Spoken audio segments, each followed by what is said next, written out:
জীবনে কোনোদিন যেগুলো দেখি নাই এখন দেখতেছি, শুধুমাত্র জুয়ারিয়ান নেশাগ্রস্তদের কারণে।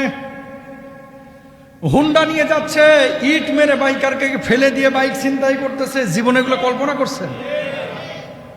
আর মৃত্যুদণ্ড রামিসা হত্যাকাণ্ডের এই 30 দিনের মধ্যে হয়ে গেল। আমি বলি সরকারের কাছে, এই ধরনের অপরাধের সাথে যা জড়িত 30 দিন না 3 দিনের মধ্যে মৃত্যুদণ্ড কার্যকর করা দরকার। কল্পনা করতে পারেন যে অটোওয়ালা যাচ্ছে, তাকে ইট মেরে, ডাইরেক্ট ইট মেরে তারা ফেলায় দিয়ে অটো ছিনতাই করে নিয়ে যাচ্ছে, জবাই করে দিচ্ছে। বাইকাররা হুন্ডা নিয়ে যাচ্ছে, ইট মেরে ফেলায় দিয়ে নিয়ে চলে যাচ্ছে বাইক। এই যে একটু আগে, এই যে আমার এক দোস্ত ফেসবুক ফ্রেন্ড, আজকের ঘটনা, আজকে না কালকে রাত্রে, ওই বাইক ছিনতাই করে নিয়ে গেছে। চিন্তা করেন কোথায় যাচ্ছে সমাজ? সমাজটা কোথায় যাচ্ছে? ক্ষমতায় আওয়ামী লীগ না বিএনপি না জামাত না জাতীয় পার্টি, ওটা বিষয় না। আমরা বাংলাদেশের সাধারণ মানুষ, আমরা চাই এদেশে মদ না থাকুক, আমরা চাই শান্তি শৃঙ্খলার মধ্যে কোনো চুরি ডাকাতি না থাকুক, ছিনতাই না থাকুক। যেখানেই ছিনতাই, পিটায় এগুলোকে পুলিশের হাতে তুলে দেওয়া দরকার। কথা বলেন দেখুন, আমাকে ইট মেরে মেরে ফেলাইতেছে, আর এরা নিয়ে যে ওখানে জেলখানার মধ্যে 10 বছর রেখে দিতেছে, 5 বছর রেখে দিতেছে। প্রিয় ভাইরা আমার, কেন বললাম এই কথাটা?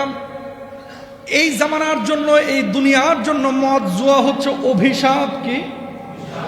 যারা জুয়া খেলে, যারা মদে আসক্ত, যারা নেশা করে, যারা গাঞ্জাখোর, না রাষ্ট্রের কোনো উপকার তারা করে, না দিনের কোনো উপকার করে, বরঞ্চ রাষ্ট্রের জন্য হুমকি হয়, এলাকার জন্য হুমকি হয়, বাপ মার জীবনটাকে শেষ করে, সন্তান সন্ততিকে শেষ করে, নিজের বউ বাচ্চাকেও শেষ করে। কথা বলেন ঠিক কিনা? যার দ্বারা দেশের কোনো কল্যাণ নাই, যার দ্বারা দিনের কোনো কল্যাণ নাই, মানুষের কোনো কল্যাণ নাই, তোর বাইচে থাকে লাভ নাই, তুই কবরে চলে যা। কথা বলেন ঠিক কিনা? বুঝছেন তো কথাটা কি বলছি? যারা মদ খায়, মদের কারবার করে, এরা সমাজের দুশ্মন, এরা রাষ্ট্রের দুশ্মন, এরা এলাকার দুশ্মন। এজন্য আপনাদেরকেও সচেতন হতে হবে। নো কম্প্রোমাইজ, জিরো টলারেন্স নিয়ে আসতে হবে। জিরো টলারেন্স, যে মদ জুয়ার ব্যাপারে কোনো ছাড় নাই। কারণ কি জানেন? এই ছেলেরা, যুবকরা, আমার উপর রাগান্বিত হয়ে লাভ নাই।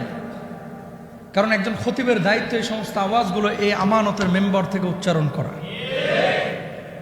নাহলে আমি আল্লাহর কাছে দায়ী থাকবো। আজকে দেখেন যারা চুরি করে, যে ছিনতাই যারা করে, আপনি কি মনে করতেছেন এরা কাচ্চি খাওয়ার লেগে ছিনতাই করে? গোশ দিয়ে ভাত খাওয়ার লেগে ছিনতাই করে? ম্যাক্সিমাম এই যে ডলাডলি, কথা কন না কেন, এই ছিনতাই করে হুন্ডা 50,000-এর বা 1 লাখ টাকার, বেচে 20,000-এ। আইফোন নিয়ে যায়, বেচে 1500 টাকায়। ওর কথা হচ্ছে আমার একবেলা ডলা পাইলেই হয়েছে। কথা কন না কেন? ওই বদমাইশ, তুই যে ডলার লাগে খাইলি, আরেকজনের জীবন তো তুই শেষ করে ফেলাইলি। তাহলে রাষ্ট্র এদেরকে কেন পালতেছে? সরকার বাহাদুরদের কাছে আমাদের অনুরোধ, প্লিজ কিছু ক্ষেত্রে নো কম্প্রোমাইজ, শক্ত আইন করেন। কোনো 30 দিন 35 দিন 3 বছর না, 3 দিনের মধ্যে এদের ফাইসালা করে মৃত্যুদণ্ড কার্যকর করে দেন।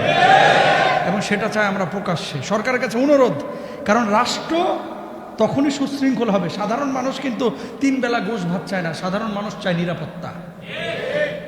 সাধারণ মানুষ চায় আমার ছেলেটা, আমার মেয়েটা নিরাপদে বেড়ে উঠুক। সাধারণ মানুষ চায়, আমরা চুরি চাই না, ডাকাতি চাই না, মাদকতা চাই না, নেশা চাই না, সুশৃঙ্খল সুন্দর সমাজ আমরা চাই। তাই না ভাই? তাহলে কোরআনের আইন যতক্ষণ পর্যন্ত কায়েম না হবে, যতক্ষণ পর্যন্ত ইস্টাবলিশড বা বাস্তবায়ন না হবে, ততক্ষণ পর্যন্ত সমাজে শান্তি প্রতিষ্ঠিত হবে না। ওই মাদারীপুরের এমপি হানজালা সাহেব সংসদে উঠে পরশুদিন বলল কি, শেখার আছে এগুলা। মাদক যারা সেবন করে, আমরা একদিক থেকে ধরি, 3 দিন পরে আবার দেখি জামিনে বাইরে এসে আবার কারবার করে। দেশের শত্রু এরা। তাহলে আপনারও দায়িত্ব আছে অভিভাবক হিসেবে। আপনার দায়িত্বটা কি? কাঁচায় না নোয়াইলে বাস, পাকলে করে ঠাস ঠাস।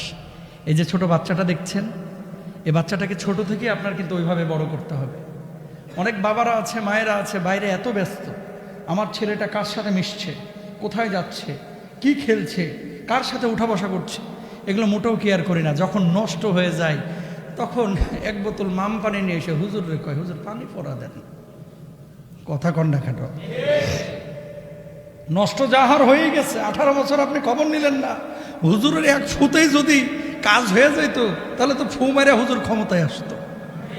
কথা কর না কেন? তো ফু দিয়ে সব কাজ হবে না। ফু হচ্ছে এটা জায়গা মতো দেওয়া লাগবে, সময় সাপেক্ষ ব্যাপার। যে অনুনাজ্জিলু মিনাল কুরআনি মা হুয়া শিফা, গোটা কোরআনটাই হচ্ছে শিফা। ফুৎকার দিব, অসুস্থ মানুষ সুস্থ হবে। এখন পুরা নেশাগ্রস্ত হয়ে গেছে, 18 বছর নষ্ট হয়ে গেছে সে, তারে এক ফুতে কাজ হবে না। ওর ফু হচ্ছে ঝাড়ের বাঁশ দিয়া। কিসের বাঁশ? ঝাড়ের বাঁশ। আপনি আবার হাতে তুলে নেন না, এটা পুলিশের হাতে তুলে দিন, ওদের দায়িত্ব। কিন্তু আমরা যেটা বলতে চাচ্ছি, 3 দিনে আর 1 মাসে যেন জামিন না হয়। কারণ যত ছিনতাই, যত মাদকতা, যত ধরনের ডাকাতি, যত ধরনের চুরি, বুঝছেন, এই সব কিছুর মূলে কিন্তু নেশা। নেশা নেশা ছাড়া এভাবে মানুষ মানুষকে মারতে পারে না। কালকে একজন মেরেছে, পরশুদিন আপনার পালা, তারপরের দিন আমার পালা। কথা বলেন না কেন? তো বন্ধটা হবে কি? বন্ধটা হবে কবে?